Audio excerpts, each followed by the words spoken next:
ng glutinous rice or malagkit. Meron tayong konting shrimp, chicken, ano to? Bacon. Meron tayong konting ginger para sa lansa. Kailangan natin ng turmeric. So, ito pala binabad na natin to.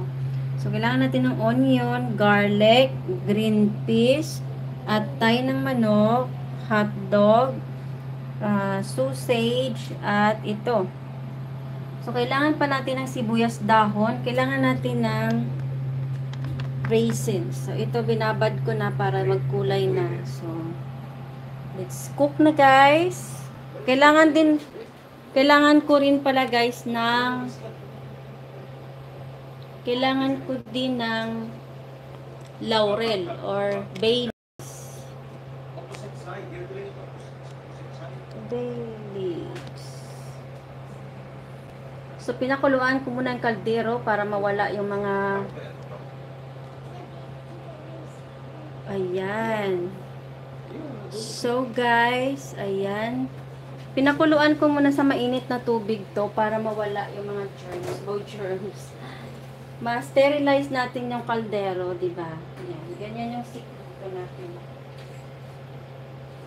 Kasi minsan may mga pagkain, palasa ng pagkain. So, painitin natin yan. Kailangan natin ng mantika, syempre.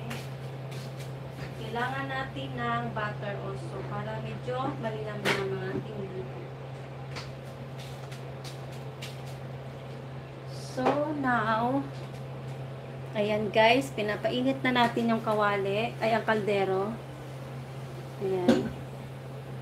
Mainit na, maglagay tayo ng mantika. Oil. Maglagay tayo ng oil para igisa natin yung ating mga karne. Oh. Ayan. So, first, kailangan nating i-fry ko muna tong ating hotdog. 4 toppings lang to guys. This is 4 toppings. I-fry natin.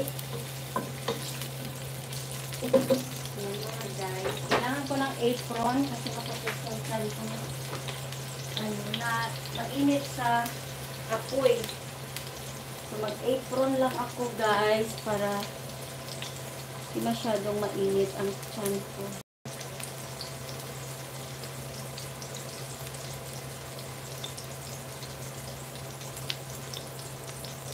Ayan. So, ipa-fry lang natin itong pang-toppings nating hotdog.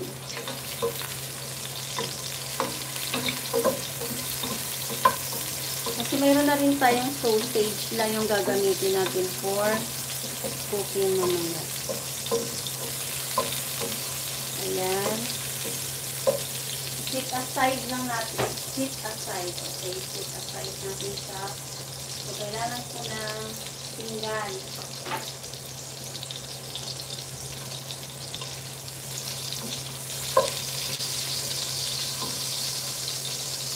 Ayan. Ito po pang toppings natin para maganda naman yung ating presentation mamaya. Para tayo may party, diba? So, next natin ay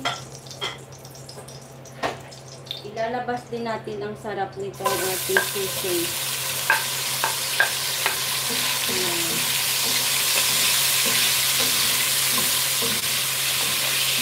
Ayan. Sabitan lang to guys, mga ilang minutes na meron ito dito. And then, hangain na rin natin ito yung dito na lang natin ilalagay siya kasi ilagay na natin ito mamaya while cooking.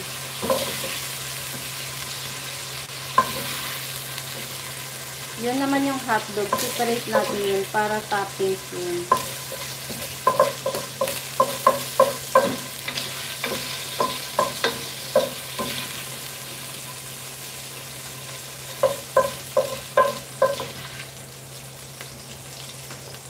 Save muna natin. 5 minutes na.